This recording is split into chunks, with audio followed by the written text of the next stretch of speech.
In Politics and Money today, I am joined by Jack McInerney, who is a Trump delegate. And the reason why we have him here today is to talk about politics and business. Sure. So now, specifically relating to Mr. Trump, we're talking about what might happen if he should get elected. Of course, full disclosure, we'll have representatives from other camps here as well. But Mr. Trump, he has certain business proclivities, and I'd like to find out what he might do and what might be the impact. Well, there's two impacts in the way of time. There's the first 100 days, which was started by FDR in how he handled that. And then there's the ongoing programs that have a long-lasting effect. The first 100 days are probably going to be more volatile than we've ever had before, mainly because of the personality of Mr. Trump. But he has outlined several things, a lot of which have to do with foreign policy. But from the economic standpoint, I think you'll probably see a rise in the stock market, mainly because of the business sense. There are several hidden costs to businesses that Republicans realize that Democrats don't, namely the ACA, Affordable Care Act, hidden taxes, hidden regulations.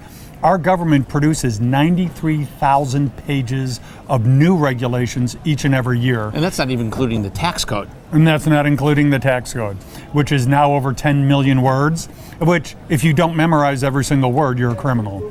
So, well, now we've talked about the ACA. Of course, he's going to attempt to repeal that. So what would be the impact of changing the insurance marketplace?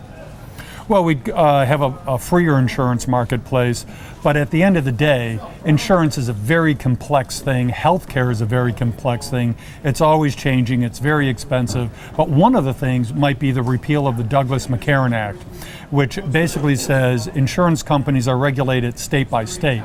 So if you have a healthcare insurance situation, you have 50 regulators you have to go to, and 55 if you count the territories. The repeal of the Douglas-McCarran Act would allow you to sell across state lines. And that's why we see a Blue Cross of Illinois and a Blue Cross of Indiana and so on and so forth, because they're separate compartments. Exactly, and legally they have to be.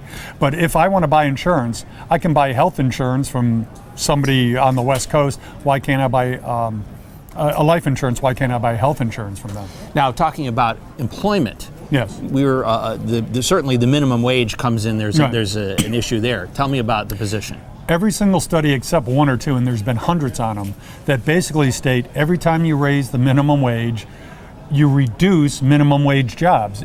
In short, at some inflection point, it becomes worth automating those jobs out of existence. And there is something called the first rung of the economic ladder, where you get your first job, whether it's flipping burgers or dunking fries.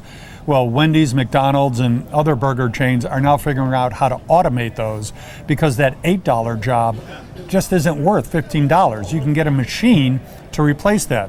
The classic is Harold Ickes Sr. in 1939 testified before Congress, basically saying upping the minimum wage during the Great Depression caused more job loss, which it did, a lot more job loss.